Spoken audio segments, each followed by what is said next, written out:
ప్రతి వేసవి సెలవుల్లో నా కుటుంబం నేను కలిసి మంగళూరులోని బంగారు ఇసుకలపై సంచరిస్తూ కాలక్షేపం చేసేవాళ్లం.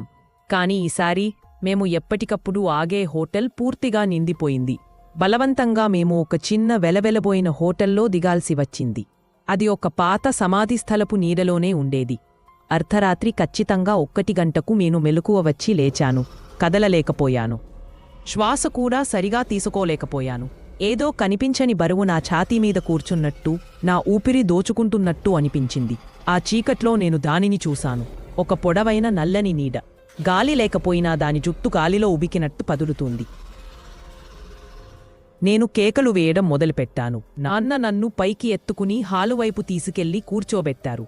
ఎక్కడా వెలుగులేవు. బయట కుక్కలు ఏదో కారణంగా మొరుగుతూ ఉన్నాయి. కొద్దిగా నా ఊపిరి సరిదిద్దకునేసరికి నేను హాలువైపు చూశాను. ఆ నీడ ఇంకా అక్కడే ఉంది. నేను నా తల్లిదండ్రులతో ఈ ఘటనను చెప్పినప్పుడు నా గుండె ఆగినట్టయింది. ఎందుకంటే అమ్మ కూడా అదే నీడకారని చూసినట్టు ఒప్పుకుంది. ప్రశాంతంగా కాని భయంకరంగా గమనిస్తూ నిలబడి ఉందని.